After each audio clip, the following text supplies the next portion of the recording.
হুদ আলাইহিস সালাতু ওয়াস সালামের জীবনী। এই হুদ আলাইহিস সালাতু ওয়াস সালাম যেটা স্পষ্ট কোরআনে এসেছে, তাকে প্রেরণ করেছিলেন আল্লাহ রাব্বুল আলামিন আদ সম্প্রদায়ের কাছে। আদ একটা গোষ্ঠী, একটা বস্তি, একটা জনগোষ্ঠী, একটা গোত্র। যেমন মূসা আলাইহিস সালাতু ওয়াস সালাম প্রেরিত হয়েছিলেন বানি ইসরাইলের কাছে, কিন্তু হুদ আলাইহিস সালাতু ওয়াস সালাম এসেছিলেন আদ সম্প্রদায়। এই আদ সম্প্রদায়ের অর্থই হলো, আদ অর্থই হচ্ছে সীমালঙ্ঘনকারী। এটা একটা আরবি শব্দ। তো এই জাতি কেমন সীমালঙ্ঘন করত, কিভাবে তারা বল প্রয়োগ করত এবং শক্তি খাটাতো, এই সম্পর্কে কোরআনে বিস্তারিত আলোচনা পাওয়া যায়। কোনো হাদিসের দিকে না তাকাইলেও আমরা স্পষ্ট কোরআন থেকে বুঝতে পারি যে আসলেই তারা যে কত স্বৈরাচারী ছিল এবং কত সীমালঙ্ঘনকারী ছিল, এটা কোরআন আমাদেরকে জানিয়ে দিয়েছে। বলেন সুবহানাল্লাহ। শুরুতেই সূরা হুদ নামে একটা সূরা আল্লাহ কোরআনে দিয়েছেন, যেটা আমি শুরুতে বলতে চাচ্ছি যে কথাটা, সেটি হলো তার নামে আল্লাহ রাব্বুল আলামিন একটা সূরাই ডেলিগেট করেছেন, কোরআনে দিয়েছেন সূরা হুদ নামে। 11 নম্বর সূরাতে আল্লাহ রাব্বুল আলামিন স্বয়ং হুদ আলাইহিস সালাতু ওয়াস সালামের নামটি তিনি নিয়েছেন। নিয়ে তিনি এভাবে বলেছেন, ওয়া ইলা আদিন আখাহুম হুদা, নিশ্চয় আমি আদ জাতির নিকটে তাদেরই ভাই হুদকে নবী হিসেবে আমি প্রেরণ করেছি। তাহলে তাদের ভাই বলার কারণ কি? তার মানে এখানে আমরা যারা আছি, আমরা যারা একসাথে বসবাস করছি সমাজে, ঠিক তাদের মাঝেও হুদ নামে একজন ব্যক্তি ছিল। তাকে আল্লাহ রাব্বুল আলামিন চুজ করে তাকে নবুয়তের দায়িত্ব দিলেন এবং তাকে রিসালাতের দায়িত্ব দিয়ে মানুষকে ইসলামের পথে আনবার জন্য তাকে নেতা হিসেবে তাকে সমাজে তিনি নবুয়ত দিয়ে সবার মাঝে প্রচার করে দিলেন। কথা হলো, এই আদ সম্প্রদায় তারা কোথায় বাস করত? তাদের বাস হলো ইয়ামান, বর্তমানে যে ইয়ামান আছে, এবং ওমান। ইয়ামান এবং ওমান এর মাঝামাঝি যে জায়গাটা, বিশাল লম্বা জায়গা জুড়ে এই আদ সম্প্রদায় একটা জায়গায় থাকতো। ওই জায়গাটার নাম হচ্ছে আহকাব, যেটা আল্লাহ রাব্বুল আলামিন সূরা আল আহকাবের মধ্যে স্পষ্টই বলেছেন যে আদ জাতিরা কোথায় বাস করত। আল্লাহ রাব্বুল আলামিন বলেছেন, ওয়াজকুর আখা আদিন ইদ আনযারা কওমাহু বিল আহকাব। হে নবী, আপনি স্মরণ করুন আপনার ভাই এবং সেই আদের ভাইয়ের কথা, অর্থাৎ হুদ নবীর কথা আল্লাহ পাক বলেছেন যে তুমি তাকে স্মরণ করো। কেন? ওই সময়ের কথা স্মরণ করো, ইদ আনযারা কওমাহু বিল আহকাব, যখন হুদ আলাইহিস সালাতু ওয়াস সালাম তার কওমকে আহকাব নামক জায়গায় ভয় দেখাচ্ছিল, আল্লাহ সম্পর্কে নসিহত করতেছিল। ওই সময়ের কথা তুমি স্মরণ করো। আমাদের নবীকে আল্লাহ এটা বললেন। এখন আসি, এই আদ জাতির যে বংশ, যে বিস্তার, বংশ এত লম্বা ছিল, এত গোষ্ঠীটা অনেক লম্বা ছিল, যা এখন বর্তমানে আম্মান থেকে শুরু করে ইয়ামানের হাজরা মাউত পর্যন্ত বিশাল লম্বা একটা জনগোষ্ঠী তারা হয়েছিল এবং অনেক জনসংখ্যা তাদের মাঝে বিস্তৃত হয়েছিল। বলেন সুবহানাল্লাহ। আল্লাহ রাব্বুল আলামিন 5 জন নবীকে আরবি ভাষা দিয়ে দুনিয়াতে পাঠিয়েছেন। প্রথমেই আমরা যার নাম বলি, তিনি হচ্ছেন বিশ্বনবী মুহাম্মদ রাসূলুল্লাহ সাল্লাল্লাহু আলাইহি ওয়াসাল্লাম। এরপরে আল্লাহ রাব্বুল আলামিন এই হুদ নবীকেও আরবি ভাষায় তিনি প্রেরিত করেছেন। এরপরে সালেহ নবীকেও আল্লাহ রাব্বুল আলামিন আরবি ভাষায় দাওয়াত দিতে বলেছেন, তাকে আরবি ভাষায় শিক্ষা দিয়েছিলেন। এবং ইসমাইল সাথে শুআইব, এই 5 জন নবী সরাসরি আল্লাহ রাব্বুল আলামিন আর বাকি যত নবী আছে তাদেরকে তাদের জাতিগত ভাষায় আল্লাহ নবুয়ত দিয়েছিলেন, কিন্তু এই 5 জন নবীকে আল্লাহ পাক সরাসরি আরবি ভাষা দিয়ে নবুয়তের দায়িত্ব দিয়েছেন। বলেন সুবহানাল্লাহ। তাহলে 5 জনের মধ্যে একজন হচ্ছেন হুদ আলাইহিস সালাতু ওয়াস সালাম। এই হুদ আলাইহিস সালাতু ওয়াস সালাম যে আদের সম্প্রদায়ের নিকটে আসলেন, এই আদ জাতি যেমন ছিল শাদীদুল বাচ, তার মানে অনেক শক্তিশালী, প্রচুর শক্তিশালী ছিল তারা। তাদের চেহারা, তাদের আপনার কি বলে শরীরের গঠন, যেদিক দিয়ে বলেন না কেন, তারা যেমন ছিল শক্তিশালী তেমন ছিল ক্ষমতাশীল। আল্লাহ পাক তাদেরকে দুই দিক দিয়ে অনেক উঁচুতে রেখেছিলেন এবং তাদের অনেক মাঠ ছিল, অনেক কৃষি কাজ তারা করতে পারত এবং তাদের অনেক পশু পাখি ছিল, অনেক পাল ছিল, সাথে সাথে অনেক ঝর্ণার পর ঝর্ণা তাদের ছিল। বিশেষ করে মোট কথা তারা অনেক বিলাসী জীবনযাপনে ছিল। সুবহানাল্লাহ, অনেক বিলাসী জীবনযাপন করত এবং তারা কিছু কিছু বিল্ডিং তৈরি করত, যে বিল্ডিংগুলো তাদের কোনোই প্রয়োজন লাগতো না, কোনো প্রয়োজন হতো না, কিন্তু অযথা তারা অহংকার করার জন্য, তারা অহংকার বশত বিশাল লম্বা লম্বা টাওয়ার তারা নির্মাণ করত। এটা ছিল আদ সম্প্রদায়ের কিছু বদভ্যাস এবং এই গুণগুলো আল্লাহর কাছে অনেক অপছন্দ হয়েছিল। আল্লাহ এগুলো ভালোবাসেননি। এরপরে সরাসরি কোরআন থেকে দেখলে আমরা পাবো সেটা হলো আল্লাহ পাক বলেছেন ওয়াজাদাকুম ফিল বাস্তা ফিল খলকে বাস্তা। আল্লাহ রাব্বুল আলামিন তাদেরকে অনেক সুঠাম দেহ করেছিলেন, অনেক শক্তিশালী করেছিলেন। এখন সূরা আশ-শুআরার মধ্যেও তাদের কিছু অহংকারী কাজ কর্মকাণ্ড আল্লাহ পাক তুলে ধরেছেন। সেগুলো কি? আল্লাহ পাক সূরা শুআরার 128 থেকে 134 নম্বর আয়াতে তুলে ধরেছেন। আউযু বিল্লাহি মিনাশ শাইতানির রাজিম। আতাবনুনা বিকুল্লি রি'in আয়াতান তাবআসুন। আল্লাহ রাব্বুল আলামিন বললেন, আতাবনুন, তোমরা কি নির্মাণ করতেছো, বিকুল্লি রি'in, প্রত্যেক উঁচু জায়গায়, আয়াতান মানে এমন কিছু নিদর্শন, তাবাসুন, অযথা তোমরা নির্মাণ করতেছো, যেগুলো নির্মাণ করা তোমাদের কোনোই প্রয়োজন নাই। প্রিয় ভাইয়েরা আমার, মা ও বোনেরা, যেটা আমার প্রয়োজন নাই এইটা করলে এটা কি আল্লাহ পছন্দ করবেন না রাগ হবেন?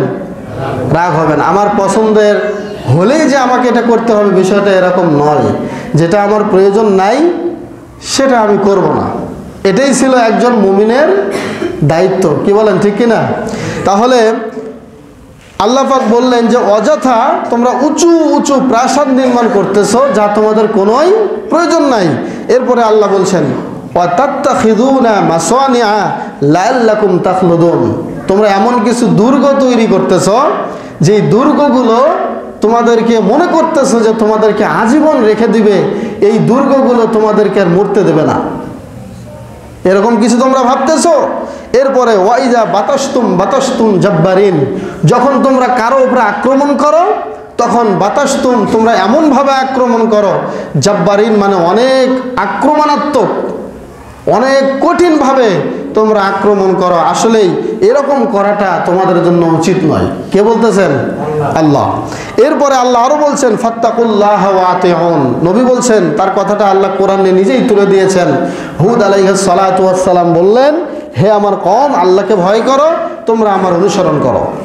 এরপরে ওয়াত্তাকুল্লাহাল্লাযী, তোমরা ওই আল্লাহকে ভয় করো, আমাদ্দাকুম বিমা তা'মালুন, যে আল্লাহ পাক তোমাদেরকে অনেক দীর্ঘায়ু করেছেন, তোমাদের কাজ করার জন্য অনেক সুযোগ দিয়েছেন। ওয়া আমাদ্দাকুম বিআনআমি ওয়া বানিন, তোমাদেরকে তিনি সহযোগিতা করেছেন অনেক সম্পদ দিয়ে, অনেক সন্তান দিয়ে। ওয়া জান্নাতি ওয়া উয়ুন, এবং অনেক বাগিচা দিয়েছেন, অনেক ঝর্ণা দিয়েছেন, ঝর্ণা দিয়ে বাগ বাগিচা দিয়ে তোমাদের সন্তান দিয়েছেন, তোমাদেরকে সম্পদ দিয়েছেন। এগুলো দিয়ে তোমাদেরকে আল্লাহ রাব্বুল আলামিন বিভিন্নভাবে সহযোগিতা করেছেন, তোমাদেরকে দয়া করেছেন। সুতরাং ওই আল্লাহকে ভয় করো। হুদ আলাইহিস সালাতু ওয়াস সালাম প্রাথমিক পর্যায়ে এভাবে দাওয়াত দিলেন। আল্লাহ পাক সূরা আল ফজরের মধ্যে বলেছেন, আলাম তারা কাইফা ফাআলা রাব্বুকা বিআদ ইরামা যাতিল ইমাদ আল্লাতী লাম ইখলাক মিসলুহা ফিল বিলাদ। আল্লাহ নিজেই বলেছেন, আদ জাতির মতো আর কোনো জাতিকে আমি আল্লাহ দুনিয়াতে সৃষ্টি করি নাই। সুবহানাল্লাহ। তারা ছিল এত উঁচু মানের এবং এত সুঠম দেহের, এত শক্তিশালী। এই শক্তিশালী হয়ে আল্লাহর সৃষ্টি হয়ে এবার আল্লাহর সাথে অহংকার করা শুরু করলো। তারা মনে করলো ফাআম্মা আদুন, তারা কি মনে করলো, এই কথাটাও তাদের অহংকারটা কেমন হলো এটাও আল্লাহ কোরআনে সূরার মধ্যে তুলে ধরেছেন। সূরা আল হামিম সাজদা। আল্লাহ পাক বলেছেন, শোনো, ফাআম্মা আদুন ফাস্তাকবারু ফিল আরদি বিগাইরিল হক আল্লাহ রাব্বুল আলামিন বললেন, অতঃপর আদ সম্প্রদায় তারা জমিনের মধ্যে অহংকার করা শুরু করলো অন্যায়ভাবে।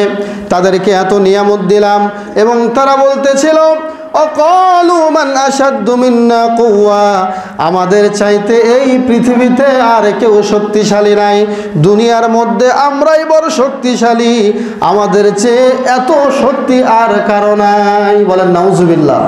এটা ছিল আদ জাতির একটা ধারণা। তারা মনে করছে কি, যে আমরাই শক্তিশালী, আমাদের চেয়ে পৃথিবীতে আর কোনো শক্তিশালী নাই। আপনারা বলেন, যত শক্তি দেখেন সকল শক্তির ওপরে একজন শক্তিশালী আছে নাকি নাই? আছেন। দুনিয়ার যারা ক্ষমতাশীল, দুনিয়াতে যারা রাষ্ট্র চালায়, তারা তো একটা দেশের মাত্র, কেউ বাংলাদেশের, কেউ ভারতের, কেউ পাকিস্তানের, কেউ সৌদি আরবের, এক একটা খণ্ড। এই গোটা পৃথিবী এক জায়গায় করার পরে গোটা পৃথিবীটার মালিকানা শক্তি যার হাতে, তার নাম কি? আল্লাহ। এর এই গোটা পৃথিবীটা আল্লাহ রাব্বুল আলামিনের চেয়ারের নিচে পড়ে আছে, একটা আংটির মতো একটু জায়গা নিয়ে আল্লাহর কুরসির নিচে পড়ে আছে। সুবহানাল্লাহ। চিন্তা করে দেখেন, তাহলে ওই আল্লাহর ক্ষমতার কথা তারা ভুলে গিয়ে তারা কি বলছে, যে আমাদের মতো পৃথিবীতে আর কোনো শক্তিশালী কেউ নাই। এটা কি আল্লাহ পছন্দ করবেন নাকি সাইজ করবেন? সাইজ করবেন। অহংকার চলে এসেছে, অহংকার আল্লাহ পছন্দ করেন না। আল্লাহ রাব্বুল আলামিন বলছেন, আওয়ালাম ইয়ারাউ আন্নাল্লাহাল্লাযী খালাকাহুম হুয়া আশাদ্দু মিনহুম কুওয়াতাও ওয়া কানু বিআয়াতিনা ইয়াজহাদুন। আল্লাহ রাব্বুল আলামিন বললেন, আওয়ালাম ইয়ারাউ, তারা কি জানে না, তারা কি দেখে না, নিশ্চয় আন্নাল্লাহাল্লাযী খালাকাহুম, একজন আল্লাহ তো আছেন, যে আল্লাহ তাদেরকে সৃষ্টি করেছেন। অতএব হুয়া আশাদ্দু মিনহুম কুওয়াতা, ওই আল্লাহই তাদের চেয়ে শক্তির দিক দিয়ে আরো অনেক বড়। আল্লাহ অনেক বড়, আল্লাহর মতো কেউ নাই। ওয়া কানু বিআয়াতিনা ইয়াজহাদুন, আর তারা আমার নিদর্শনকে অস্বীকার করলো, আমার আয়াতকে লঙ্ঘন করলো। আমার আয়াতকে অস্বীকার করার কারণে আমি আল্লাহ রাব্বুল আলামিন তাদের এই কর্মকে পছন্দ করলাম না। তারা যখন অহংকার করে বসলো, অহংকার থেকে মুক্ত করার জন্য যত রকমের মূর্তি পূজা আছে সেখান থেকে ফিরে নিয়ে আসার জন্য আমি আল্লাহ রাব্বুল আলামিন তাদের নিকটে হুদ নামে একজন নবীকে প্রেরণ করে দিলাম। হুদ নবীকে প্রেরণ করলাম কেন? তারা যাতে অহংকার থেকে ফিরে আসে, বেশি বাড়াবাড়ি না করে, অহংকার না করে, বাড়াবাড়ি না করে, যে নিয়ামত দিয়েছি নিয়ামতের সাথে হটকারিতা না করে, বাড়াবাড়ি না করে যাতে ফিরে আসে, এই জন্য তাওহীদের এবং যত রকমের শিরকি কর্মকাণ্ড আছে সব থেকে ফিরে নিয়ে আসার জন্য হুদ নবীকে তাদের কাছে আল্লাহ পাক দাওয়াত দেওয়ার জন্য পাঠালেন। এখন যখন দাওয়াত দেওয়ার জন্য যাচ্ছেন, সেখানে তিনি কি বললেন, দাওয়াতে গিয়ে কি বললেন, এটাও আল্লাহ সূরা আরাফের মধ্যে তুলে ধরেছেন। বলেন সুবহানাল্লাহ। আল্লাহ পাক বলেছেন, ওয়া ইলা আদিন আখাহুম হুদা, আমি আল্লাহ হুদ নবীকে তাদের নিকটে নবী হিসেবে প্রেরণ করলাম। প্রেরণ করার পরে যখন হুদ তাদের কাছে গেল, প্রথম কথাই ছিল, ইয়া কওমি ইবুদুল্লাহ, হে আমার জাতি তোমরা আল্লাহর ইবাদত করো। কি বলছেন? আল্লাহর ইবাদত করো, আল্লাহর ইবাদত করো। আমি হুদ বলছি না আমার ইবাদত করো, আল্লাহর ইবাদত করো। মা লাকুম মিন ইলাহিন গায়রু, মনে রেখো ওই আল্লাহর ইবাদত করতে হবে যে আল্লাহ ছাড়া আর কোনো ইলাহ নাই, একমাত্র ওই আল্লাহর ইবাদত করতে হবে। আফালা তাত্তাকুন, তোমরা কি ওই আল্লাহকে ভয় করবে না? কেন এত অহংকার করতেছ? কেন এত নিয়ামত পেয়ে শুকরিয়া আদায় না করে এত বাড়াবাড়ির ভিতরে তোমরা কেনই বা লিপ্ত হচ্ছ?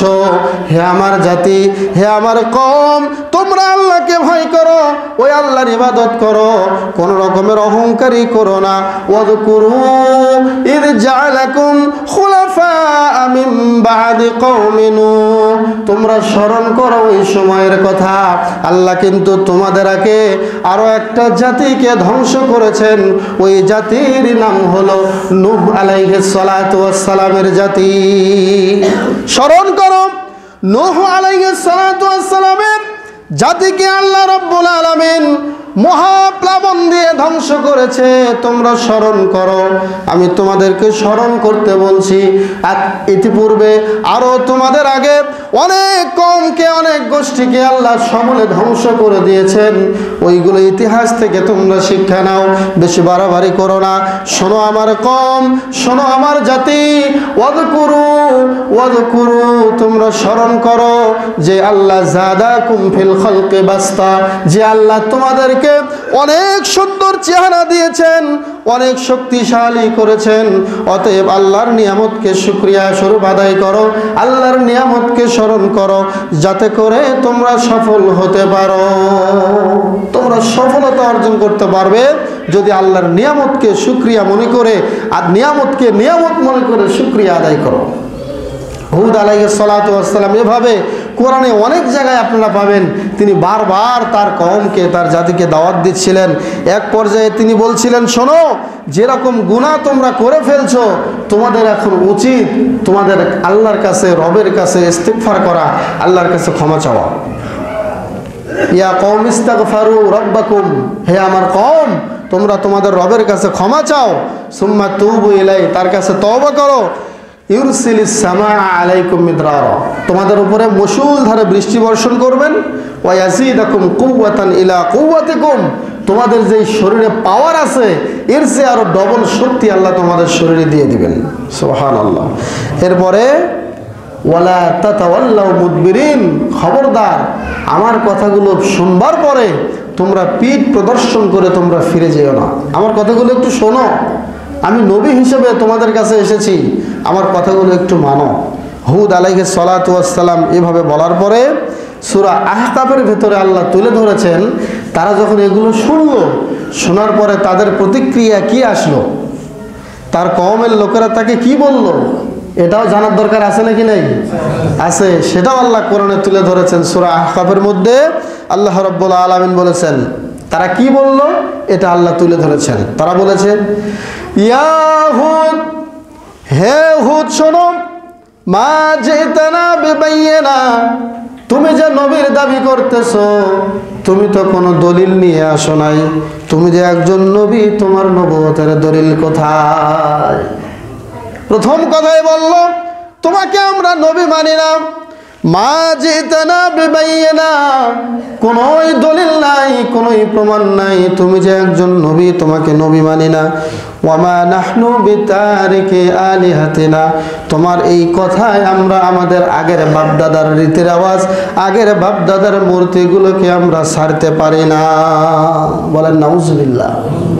প্রথম বলল নবী মানি না, পরের কথা বলল তোমার কথায় আমরা আমাদের বাপদাদার ধর্ম ত্যাগ করব না। তৃতীয় কথা বলল, ওয়ামা নাহনু লাকা বিমুমিনিন, আমরা তোমাকে বিশ্বাস করি না, তোমার প্রতি আমাদের কোনো ঈমানও নাই। চতুর্থ কথা বলল, আজ ইতানা লিতাফিকানা আন আলিহাতিনা, হে হুদ, তোমার কথাই তুমি কি মনে করেছো তুমি আমাদেরকে আমাদের ইলাহ থেকে দূরে সরাইয়া নিয়ে যাইবা, আর আমরা তোমার কথায় আমাদের ইলাকে ছেড়ে দেবো, এমনটা মনে করো না। আমাদের বাপদাদার ধর্ম যা আছে আমরা তাই পালন করব। তুমি যে বারবার বলছো আমাদেরকে আযাব দেওয়া হবে যদি তোমাকে না মানি, আল্লাহর পক্ষ থেকে গজব আসবে, আযাব আসবে, আযাবটা আগে দেখাও। ওই আযাবটা না দেখানো পর্যন্ত তোমাকে বিশ্বাস করব না। বলেন নাউজুবিল্লাহ। এবার আপনারা বলুন, বেশি আপনাদের এদিকে ভাষায় বলে পাকনামি, বেশি কি পাকনামি, আর হাদিস কোরআনের ভাষায় হচ্ছে বেশি বাড়াবাড়ি। বাড়াবাড়ি করলে সমাজের লোকের কাছে যখন দেখা যায় লোকটা বেশি বাড়াবাড়ি করতেছে, তখন সবাই মিলে কিন্তু তাকে শায়েস্তা করতে চায় এবং তার একটা বিচারের ব্যবস্থা করতে চায়। কি বলেন, ঠিক কি না? তো এখানে হুদ নবীর সাথে তারা যা শুরু করেছে, এটা কি হুদ নবীর নিজের কথা নাকি আল্লাহর পক্ষ থেকে? সাধারণত দুনিয়ার কোনো এমপি মন্ত্রীর পাওয়ারে আমরা সমাজে থাকতে পারি না। কোনো একটা চেলাফেলা নেতা ফেতা ওই এমপির পাওয়ারে কিন্তু কি করে সমাজে একটু পাওয়ার দেখায়। কিন্তু হুদ আসছেন কার পক্ষ থেকে? আল্লাহর পক্ষ থেকে। কোনো পাওয়ার দেখাচ্ছেন? দেখান নাই। কোনো শক্তি দেখিয়েছেন?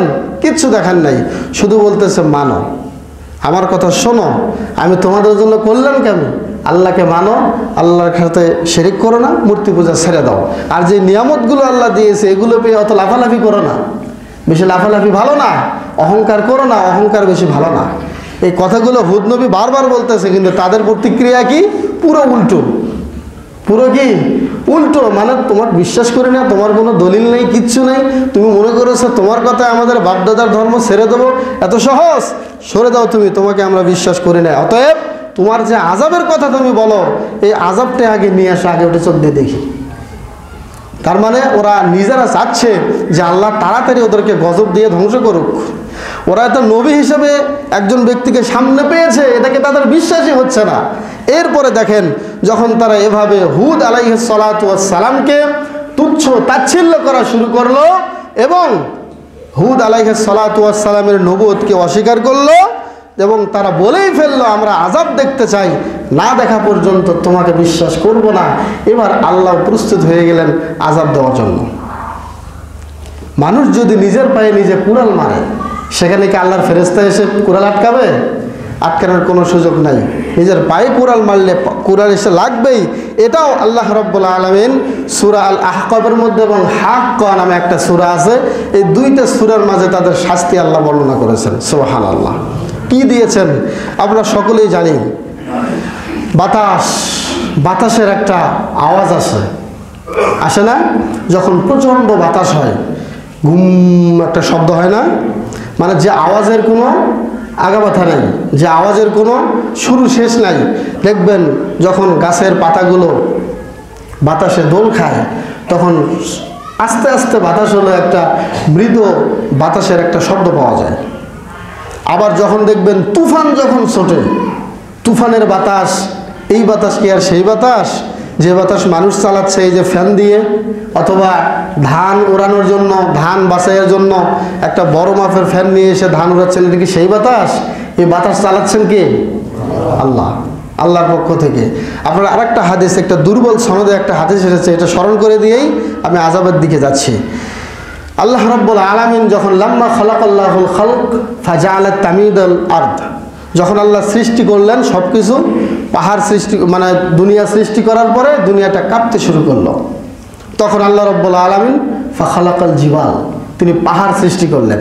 পাহাড় সৃষ্টি করার পরে ফাজিবাতিল মালাইকা, ফেরেশতারা আশ্চর্য হয়ে গেল, হয়ে গিয়ে বলল যে আই আল্লাহ, হালমিন খালকিকা শাইউন আসাদ্দু মিনাল জিবাল, আপনার সৃষ্টির মধ্যে পাহাড়ের চেয়েও কি আরো শক্তিশালী কিছু আছে?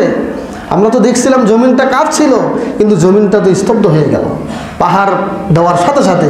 আল্লাহ বললেন যে হ্যাঁ, পাহাড়ের চেয়েও আমার কাছে শক্তিশালী জিনিস আছে। তখন ফেরেশতারা বলল সেটা কি?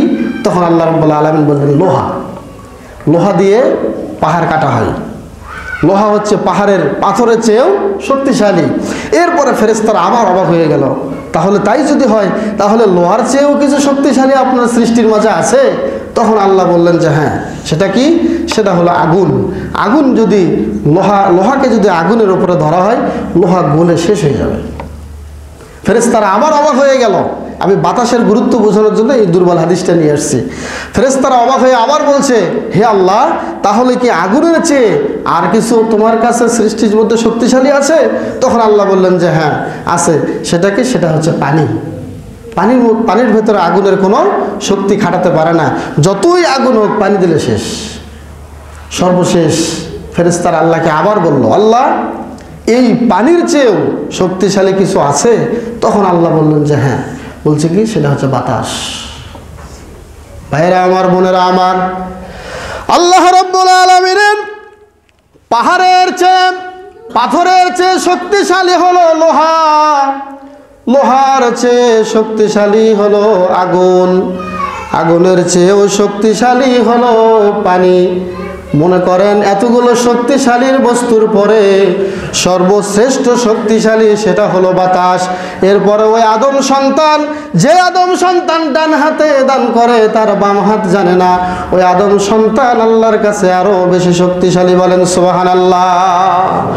আমি যেটা বলতে চাচ্ছিলাম, আমার বিষয়ের সাথে যেটা সম্পর্কিত রিলেটেড, সেটি হলো পাহাড়ের পাথরের চেয়ে শক্তিশালী হলো বাতাস। শুধু তাই নয়, লোহার চেয়েও শক্তিশালী বাতাস। শুধু তাই নয়, আগুনের চেয়েও শক্তিশালী বাতাস, পানির চেয়েও শক্তিশালী বাতাস। আল্লাহ রাব্বুল আলামিন এই ঝঞ্ঝা বায়ু এক প্রকার বাতাস দিয়ে আদ জাতিকে তিনি ধ্বংস করেছেন। বলেন সুবহানাল্লাহ। এমন বাতাস শুরু হলো, আল্লাহ রাব্বুল আলামিন যখন বাতাস দিবেন, বাতাস দেওয়ার আগে এক প্রকার মেঘ তাদের উপরে জমাটবদ্ধ হলো।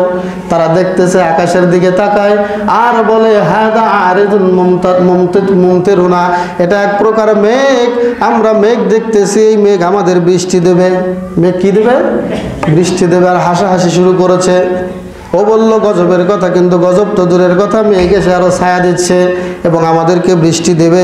তখন হুদ আলাইহিস সালাতু ওয়াস সালাম বললেন, বাল হুয়া মাস্তাজালতুম বে, না রে না, ওরে বোকা, তোরা তো আমাকে বোকা ভাবিস না। আল্লাহ যা দিয়েছে ওটা বৃষ্টির জন্য নয়, বরং তোরা যে গজব দেখতে চাইছিলি ওই গজব আল্লাহ রাব্বুল আলামিন শুরু করে দিচ্ছেন। বলেন সুবহানাল্লাহ। তারা বলতেছে মেঘ আমাদের বৃষ্টি দেবে, আর হুদ নবী বলছেন না না, তোমাদেরকে মেঘ দেওয়া হবে না, বৃষ্টি দেওয়া হবে না, তোমরা যা চাচ্ছিলে যে আযাব, যে গজব, ওই গজবটা আল্লাহ শুরু করবেন। হঠাৎ করে ফিহি রূহুম, হঠাৎ করে ফিহি রিহুন, এমন এক প্রকার বাতাস মেঘ থেকে বের হয়ে আসলো। হুদ আলাইহিস সালাতু ওয়াস সালাম বললেন, একটু সবর করো, ফিহা আযাবুন আলিম, এই বাতাসের মধ্যে একটা শাস্তি তোমরা পেয়ে যাবে। এই বাতাসের ভেতরে আল্লাহ একটা আযাব দিয়ে দিবেন, একটা গজব দিয়ে দিবেন। সেটা কি করবে? তুদাম্মিরু কুল্লা শাইইন বিআমরি রাব্বিহা, ওই বাতাস এসে সব কিছু ভুলণ্ঠিত করে দিবে। ওই বাতাসটা এসে সব কিছু ধূলিসাৎ করে দিবে। শুধুমাত্র তোমাদের মাটি ছাড়া আর বসত বাড়ির জায়গা ছাড়া আর কোনো কিছুই থাকবে না। একটু সবুর করো, শুধু তোমাদের মাটিটা থাকবে, মাটিটা আল্লাহ উঠায় নিবেন না। তোমাদের ঘর বাড়ি আসবাবপত্র যা আছে সব তুষ করে দেবে আল্লাহ। এই যে মেঘ দেখতেছে এখান থেকে আসতেছে, কে বলতেছেন? হুদ আলাইহিস সালাতু ওয়াস সালাম। নবীর সাথে আল্লাহর সম্পর্ক আছে নাকি নাই? আছে। এরপরে আল্লাহ রাব্বুল আলামিন সূরা হাক্কার মধ্যে বললেন, ফাউহলিকু বিরিহিন সরসরিন আতিয়া। দেখেন, তারা ছিল সীমালঙ্ঘন জাতি। আল্লাহ রাব্বুল আলামিন এমন বাতাস প্রেরণ করলেন, ওই বাতাসের নাম দিলেন আল্লাহ আতিয়া। আতিয়া মানে হলো এই বাতাস কারো কথা শুনবে না, এই বাতাস কারো কথা মানবে না, এই বাতাস এমন দ্রুত গতিতে ছুটবে, যেভাবে তারা সীমালঙ্ঘন করছে ওইভাবেই তাদেরকে তুষ বানাবে। তারা ছিল সীমালঙ্ঘন জাতি, আল্লাহ পাঠালেন সরসরিন আতিয়া, তার মানে ঝঞ্ঝা বায়ু বাতাস, যেই বাতাসের কারণে তাদের সীমালঙ্ঘন করাটা এবং যত রকমের বাড়াবাড়ি করা আছে সব কিছুই ধূলিসাৎ করে দিবেন একমাত্র এই বাতাস। দেখেন, বিভিন্ন কওমকে আল্লাহ পাক বিভিন্ন রকমের আযাব দিয়ে, গজব দিয়ে দুনিয়া থেকে কি করেছেন? ধ্বংস করেছেন। এই ইতিহাস কি আমরা কি বানায়া বানায়া বলি নাকি কোরআনের ইতিহাস? কোরআন থেকেই বলছি। আল্লাহ রাব্বুল আলামিন বলছে, শোনো, যখন বাতাস প্রচন্ড বেগে যখন শুরু হয়ে গেল, আপনারা হয়তো বা ভাবতেছেন বাতাস আর কি হলো, বাতাসের আবার কোনো আযাব এবং গজব আছে নাকি? না না, বাতাসটা ছিল এমন বাতাস, আপনারা হয়তো বা অনেক সময় দেখে থাকেন, সামান্য দুনিয়াতে আমরা যে বাতাস দেখি, বিশাল বড় বড় লম্বা লম্বা গাছগুলো 2 কিলোমিটার 3 কিলোমিটার দূরত্বে গিয়ে ফালায়া দিয়ে আসে। কথা বলেন ঠিক কিনা? বিশাল বড় বিল্ডিং 10 তলা 20 তলা, একটু ভূমিকম্প হয়ে মাটির নিচে আল্লাহ ধসে দিয়েছেন। আল্লাহ রাব্বুল আলামিনের এমন ক্ষমতা, ওই আল্লাহ যে বাতাস পাঠিয়েছেন, আমরা দেখেছি অনেকের ঘরবাড়ি পর্যন্ত উড়ে আনিয়ে চলে যায়। যায় কি যায় না? যখন পানির স্রোত আসে, পানির স্রোতের সাথে আবার যদি বাতাস আসে, তাহলে মনে রাখবেন এই পানির স্রোতের সাথে আবার বাতাসের সাথে কোনো মানুষের দাঁড়িয়ে থাকা সম্ভব নয়। কথা বলেন ঠিক কি না? সাধারণত দুনিয়াতে আমরা যে হেলিকপ্টার দেখি না, হেলিকপ্টার অথবা বিমান যখন ল্যান্ড করে তখন একটা বাতাস, আবার যখন ফ্লাই করে তখন একটা বাতাস। এই আশেপাশে দাঁড়িয়ে থাকার মতো স্কোপ থাকে না। কথা বলেন ঠিক কি না? এমনভাবে বাতাসটা আপনাদেরকে গ্রাস করে ফেলে, বাতাসটা এমনভাবে চড়ায়, দেখবেন যারা থাকবে তাদের শরীরের কাপড় পর্যন্ত ছিঁড়ে যাওয়ার উপক্রম হয়। কথা বলেন ঠিক কি না? আমি একবার দেখেছিলাম আমাদের এলাকাতে, আমাদের একজন মুরব্বী, তিনি ঢাকাতে মারা গেলেন, তাকে নিয়ে যাওয়া হলো বাড়িতে। গোবিন্দগঞ্জ হেলিপ্যাড নামে একটা জায়গা আছে, সেখানে নামানোর সময় আমি উপস্থিত ছিলাম। আমার সেদিন একটু অনুভূতি হয়েছে যে বাতাস যে কি জিনিস। দেখেন, এটা কিন্তু হেলিকপ্টারটা কিন্তু কার তৈরি? মানুষের তৈরি। তাহলে যে আল্লাহ নিজে এই বাতাস সৃষ্টি করেছেন, বলেন তো তার গতি মানুষের এই বাতাসের গতির সমান নাকি আরো বেশি? আরো বেশি। আল্লাহু আকবার। আল্লাহ রাব্বুল আলামিন বললেন, শোনো শোনো হে শিবালঙ্গন বান্দারা আমার, আমি বাতাস এদিক থেকে দেব ওদিক থেকে দিয়ে ছেড়ে দেব তা নয়। আল্লাহ রাব্বুল আলামিন বলেছেন, ওয়াসাখখারাহা আলাইহিম সাবআ লায়ালিন ওয়া সামানিয়াতা আইয়াম। একদিন নয়, 2 দিন নয়, আমি আল্লাহ রাব্বুল আলামিন এই বাতাসটা তাদের উপরে রেখেছিলাম। সাবআ লায়ালিন মানে 7 রাত। কয় রাত? 7 রাত। ও সামানিয়াতা আইয়াম, আল্লাহ বললেন 8 দিন। 7 রাত 8 দিন যাবত বাতাস চলতেই ছিল। বলেন সুবহানাল্লাহ। কি অবস্থা হবে? আমরা যদি গরমেও থাকি, আমরা ফ্যান চালাইলে রাত 3টা বাজলে কি করি? ফ্যানের ভলিউমটা কমায় দিই, কারণ বাতাসে ঠান্ডা হবে, শরীরের ক্ষতি হবে। এইটুকু ফ্যানের বাতাস আমরা সহ্য করতে পারি না। 10 ঘন্টাও নয়, 5 ঘন্টা, 3 ঘন্টা, 1 ঘন্টার ব্যাপার। আর সেখানে আল্লাহ রাব্বুল আলামিন 1 দিন নয়, 2 দিন নয়, 7টি রাত এবং 8টি দিন একসাথে, 7 রাত 8 দিন একসাথে তুফান ছুটাইয়া দিলেন। এই তুফানের ভেতরে আল্লাহ রাব্বুল আলামিন বললেন হুসুমান মানে হলো অনবরত, লাগাতার আমি আল্লাহ 1 সপ্তাহ যাবত এইভাবে রাখলাম। আল্লাহ পাক আমাদের নবীকে বললেন, হে নবী শোনো, ফাতারাল কওমা ফিহা সারআ, তুমি দেখবে ওই কওমকে, ওই জাতিকে, তারা একেবারে মুমূর্ষ অবস্থায় পড়ে আছে। সেখানে তাদের কোনো বাড়িঘর নাই, সেখানে তাদের কোনো একমাত্র জায়গা ব্যতীত কোনো আসবাবপত্রও খুঁজে পাবে না। সারা মানে হলো একেবারে ধুলায় ধুলিত, একেবারে তুলায় তুলিতর মতো, এমনভাবে ধুনার মতো করে আল্লাহ ফেলে রেখেছেন যে আসবাবপত্রগুলো দিয়ে আর কোনো কাজ করা যাবে না। এমন অবস্থায় কিছু কিছু জিনিস তারা চাইলেও সেখান থেকে কি করবে না? পাবে না, খুঁজে পাবে না। তারা কোনো জিনিসই তারা সেখানে পাবে না। আল্লাহ বলছেন, ফাহাল তারা মিন বাকিয়া, তুমি দেখবে সেখানে আর কোনো কিছুই খুঁজে পাবে না, অবশিষ্ট কিছুই থাকবে না। অন্য আয়াতে আল্লাহ রাব্বুল আলামিন বলেছেন, আলাম তারা কাইফা ফাআলা রাব্বুকা বিআদ, হে নবী তুমি কি দেখো নাই আমি আদ জাতির সাথে কি করেছি? ইরমা যাতিল ইমাদ, তারা ইরাম গোত্রের ছিল এবং বিশাল লম্বা লম্বা বিশিষ্ট লোক ছিল। আল্লাতী লাম ইখলাক মিসলুহা ফিল বিলাদ, তাদের মতো অন্য কোনো গোষ্ঠীকে আমি আল্লাহ এত শক্তিশালী করে বানাই নাই। সম্মানিত ভাইয়েরা, আমার মা ও বোনেরা, এবার আপনারা বলুন, আল্লাহ রাব্বুল আলামিনের গজব, এটা কি দুনিয়ার কোনো মানুষের ঠেকানোর ক্ষমতা আছে? কোথায় গেল তারা? আর তাদের কোনো অস্তিত্ব নাই। কেউ কেউ ওই যেভাবে গাছের তুলা ওড়ে, এরকম গাছের তুলার মতো বাতাসের সাথে উড়তে উড়তে কে কোন দিকে চলে গেল। আল্লাহ পাক পুরো আদ জাতিকে এভাবে ধ্বংস করেছেন। সুবহানাল্লাহ। এখন হুদ আলাইহিস সালাতু ওয়াস সালাম কবে মারা গেলেন, কোথায় তার দাফন হলো, এগুলো কিছু পাওয়া যায় না। শুধুমাত্র কোরআনে এটুকুই বর্ণিত হয়েছে। অতএব তার মৃত্যু সম্পর্কে আমাদের কোনো কিছু বললে এটা ভুল হবে। হাদিস কোরআনে কোথাও তার মৃত্যু সম্পর্কে কিছু পাওয়া যায় না।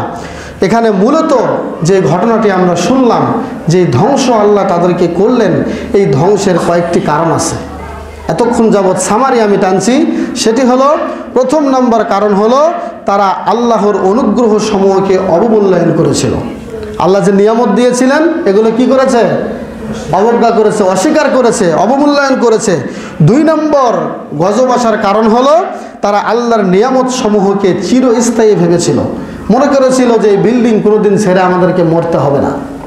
মনে করেছিল এই সম্পদ আমাদের কোনোদিন ছেড়ে যাবে না, আজীবন আমরাই থেকে যাব। এইরকম ধ্যান ধারণা আজকেও আমাদের মুসলিম সমাজে আছে নাকি নাই?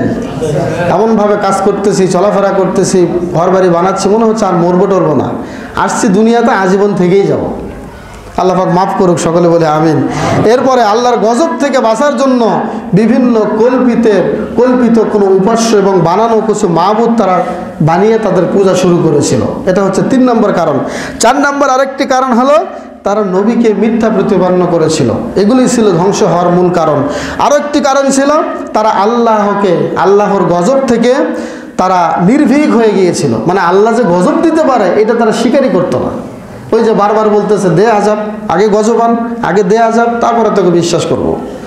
তারা আল্লাহর গজবকে বিশ্বাস করতো না। এরপরে আরেকটি শাস্তি আসার কারণ ছিল, সেটা হলো তারা অযথা কিছু উঁচু স্থান নির্মাণ করত, কিছু প্রাসাদ তৈরি করত, এবং এইগুলি একদম অপচয় ছাড়া কিছুই ছিল না। এমনিতেই একজন আরেকজনের দেখা দেখি বাহাদুরি করে, বাড়াবাড়ি করে, বিল্ডিং প্রতিযোগিতা করে তারা বিল্ডিং তৈরি করত। আজকেও কিন্তু সমাজে এই অভ্যাসটা আছে। আপনার পাড়া প্রতিবেশী চাচাতো ভাই 5 তলা করেছে, এখন আপনি চিন্তা করতেছেন আমার 10 তলা করতে হবে। ওর চেয়ে কি আমি ছোট নাকি?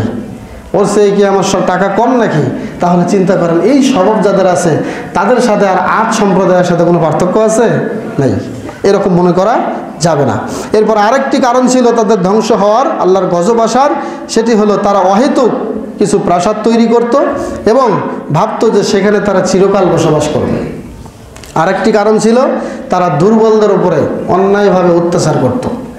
যারা দুর্বল ছিল, যারা মাজলুম ছিল, তাদের উপর অন্যায়ভাবে আঘাত করত এবং অবর্ণনীয় নির্যাতন তারা করত, যার কোনো বর্ণনা হয় না এমন কিছু নির্যাতন তারা করত। সম্মানিতা মা ও বোনেরা, প্রিয় মুসল্লিয়ানে কেরাম, এবার আসি সংক্ষেপে, আমরা 1 মিনিটে শেষ করে দেবো। সেটি হলো নবী হুদ আলাইহিস সালাতু ওয়াস সালামের জীবনীটা আমরা শুনলাম, সেখান থেকে কি শিখলাম? 1 নম্বর শিক্ষা হলো নিয়ামত পেলে লাফালাফি না করে সুযোগটা কাজে লাগায় আল্লাহ শুকরিয়া আদায় করা। কথা বলেন ঠিক কিনা? নিয়ামত পেলাম, সুযোগ পেলাম, এটাকে কাজে না লাগায়া এমনিতে বাড়াবাড়ি শুরু করেছে, এটা আল্লাহ পছন্দ করেন না। এটা হচ্ছে 1 নম্বর শিক্ষা। নিয়ামত পেয়েছেন, সুযোগ পেয়েছেন, সুযোগটাকে শুকরিয়া স্বরূপ কাজে লাগান, নিয়ামতের শুকরিয়া আদায় করেন, কিন্তু কোনো বাড়াবাড়ি করা যাবে না। 2 নম্বর শিক্ষা হলো ইতিহাস থেকে নূহ আলাইহিস সালাতু ওয়াস সালামের আগে যেহেতু তারা ধ্বংস হয়েছিল, এই নূহ জাতি থেকে তাদের শিক্ষা নেওয়ার দরকার ছিল। তাহলে প্রত্যেকটা ইতিহাস থেকে আমাদের কি করতে হবে? শিক্ষা নেওয়া দরকার, শিক্ষা নিতে হবে। 3 নম্বর শিক্ষা হলো অহংকারের পরিণতি একটাই, সেটা হলো ধ্বংস। অহংকারের পরিণতি একটাই, সেটা কি? ধ্বংস। কারণ আল্লাহ রাব্বুল আলামিন বলেছেন অহংকার আমার গায়ের চাদর। কে বলেছেন? আল্লাহ। যে ব্যক্তি অহংকার করলো সে আমার গায়ের চাদর নিয়ে টানাটানি করলো। অতএব অহংকার একজনের জন্যই সাজে, তিনি কে? আল্লাহ। 4 নম্বর শিক্ষা হলো আল্লাহর গজবের ধরন বিভিন্ন রকম হতে পারে। আল্লাহ রাব্বুল আলামিনের গজবের ধরন বিভিন্ন রকম হতে পারে, তবে এই গজবকে ঠেকানোর মতো কোনো প্রতিকূল আবহাওয়া বিশ্বের বুকে তৈরি হয় নাই। কোনো বৈজ্ঞানিক বলেন, কোনো পরাশক্তি বলেন, কেউ যত কিছুই শক্তিশালী হোক না কেন, আল্লাহ রাব্বুল আলামিন যে গজব দিবেন, এই গজব, এই আযাব রক্ষা করার মতো, প্রতিবন্ধক সৃষ্টি করার মতো কোনো শক্তি পৃথিবীর বুকে জন্ম নেয় নাই। এটা আকীদা রাখতে হবে। আল্লাহ যে সকল ক্ষমতার উৎস, এটা আমাদের বিশ্বাস আছে নাকি নাই? আছে। কিন্তু জনগণ কি সকল ক্ষমতার উৎস? জি না, আল্লাহই সকল ক্ষমতার উৎস। তাহলে বোঝা যায় যে আল্লাহ রাব্বুল আলামিন বিভিন্ন রকমের আযাব পাঠাতে পারেন। এক জাতিকে পানি দিয়ে মারলেন, আরেক জাতিকে মশা দিয়ে মারলেন, আরেক জাতিকে কিছু রক্ত দিয়ে মারলেন, কিছু কিছু জাতিকে আল্লাহ ব্যাঙ দিয়ে শাস্তি দিলেন, বিভিন্ন রকমের আযাব, গজব। আর 8 জাতিকে সর্বশেষ মারলেন বাতাস দিয়ে। বিভিন্ন রকম হতে পারে। এরপরে যাদের উপরে গজব আসে, এটা আরেকটি শিক্ষা। 5 নম্বর শিক্ষা হলো তারা সকল যুগে নিন্দিত এবং সাথে সাথে কখনোই তারা মাথা উঁচু করে দাঁড়াতে পারে না। অবশ্যই আল্লাহ রাব্বুল আলামিনের মার হলো বড় মার। আল্লাহ যাকে ধরেন সে কোনোদিন আর ছাড়া পেতে পারবে না, ছাড়া পাবে না। আল্লাহ পাক আমাদেরকে বোঝার এবং আমল করার তৌফিক দান করুক। সকলে বলে আমিন। হাযা মা ইনদি ওয়াল ইলমু ইনদাল্লাহ।